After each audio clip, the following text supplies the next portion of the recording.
پیارے بھائیوں، مسلمانوں کی مثال رسول اللہ صلی اللہ علیہ وسلم نے ایک جسم کے مانند دی ہے۔ جسم کے کسی حصے میں تکلیف ہو تو پورا جسم درد سے تڑپ اٹھتا ہے۔ یہی حال مسلمانوں کا ہے۔ دنیا میں کہیں مسلمانوں پہ ظلم و ستم ہو تو کہیں دنیا کے کسی کونے میں رہنے والا مسلمان کبھی بھی پرسکون نیند نہیں سو سکتا۔ آج کشمیر کے مسلمان پریشانیوں میں ہیں، غموں میں ہیں، دکھوں میں ہیں، ظلم اور جبر کی چکی میں پس رہے ہیں۔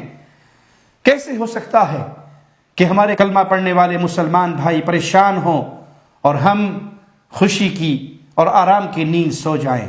جس کے دل میں ایمان کی لذت ہو، جس کے دل میں ایمان کی رونق ہو، جس کے دل میں ایمان کا نور ہو، وہ ایسا نہیں کر سکتا۔ مسلمان پریشان ہوگا تو پوری دنیا کے مسلمان پریشان ہوں گے۔ زبان، رنگ، قوم، نسل یہ اسلام میں نہیں ہے۔ اس کی بنیاد پر مسلمان نہیں تڑپتے۔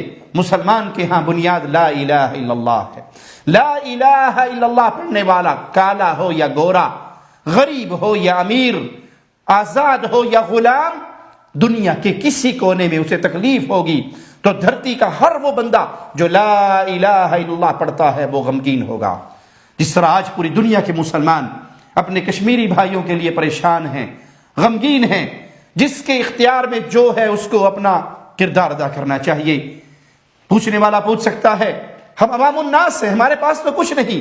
آپ کے ہاتھ میں بہت بڑا ہتھیار ہے، آپ کے ہاتھ میں بہت بڑی قوت ہے، اور وہ قوت کیا ہے؟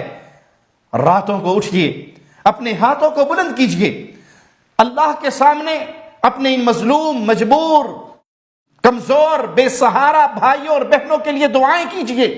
آپ کی دعائیں بڑی قیمتی ہے۔ ہو سکتا ہے کسی مسلمان کی دعا اللہ کے ہاں قبول ہو جائے، اور اللہ ہمارے ان مسلمان بھائیوں کے اوپر آنے والے ان پریشانیوں کو، ان غموں کو، ان دکھوں کو، ان مصیبتوں کو دور فرما دے۔ وہ اسباب کا محتاج نہیں ہے، وہ اپنے کن فیکون کی قوتوں کا مالک ہے۔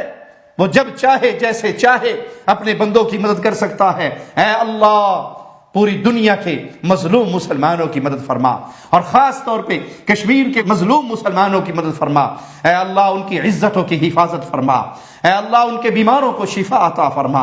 اے اللہ، ان کے جو قتل ہو چکے ہیں، اہل ایمان ہیں، تیری توحید کو ماننے والے ہیں، لا الہ الا اللہ کے اقرار کرنے والے ہیں، اے اللہ ان کو شہداء کے مقام پہ فائز فرما۔ ہمیں تیرے پیارے نبی صلی اللہ علیہ وسلم کا فرمان پہنچا ہے کہ اگر کوئی شخص اس سے اس کا مال ظلمن کوئی چھینے تو وہ اپنے مال کو بچانے کے لیے لڑے، اور اگر وہ لڑتے ہوئے مارا جائے تو وہ اللہ کے ہاں شہداء کے مقام پہ فائز ہیں۔ اللہ یہ عزتیں بچانے کے لیے، یہ اپنی زندگیاں بچانے کے لیے مصروف ہیں۔ اے اللہ ان کی مدد فرما، اے اللہ ان پہ رحمت فرما، اے اللہ ان کی پریشانیوں کو دور فرما، اے اللہ اپنے جناب سے ان کو عزت والی زندگی عطا فرما، اور ان کے غموں کو خوشیوں میں بدل دے، پریشانیوں کو آرام میں بدل دے۔ اے اللہ تو قادر ہے، ساری قوتیں تیرے ہاتھ میں ہیں، ساری طاقتوں کا تو مالک ہے۔ زمین تیری ہے، آسمان تیرا ہے، سمندر تیرے ہیں، پہاڑ تیرے ہیں، فرشتے تیرے ہیں، بندے تیرے ہیں۔ اللہ یہ ساری مخلوق تیری ہے۔ اے اللہ، تجھے تیرے پیارے ناموں کا واسطہ ہے مولا، پوری دنیا میں مسلمانوں پہ جہاں جہاں ظلم ہو رہا ہے اپنی رحمت کے فیصلے فرما دے، اور مسلمانوں پہ ہونے والے اس ظلم کو دور فرما دے، اور مسلمانوں کو پھر عزت کی زندگی عطا فرما دے۔ تو قادر ہے، تو مالک ہے، تیرے ہاتھ میں سب کچھ ہے، تو جو چاہتا ہے کرتا ہے۔ اے اللہ، مسلمان امت کو عزت کی زندگی عطا فرما۔ اقول قولی ھذا واستغفر اللہ لی ولکم ولسائر المسلمین۔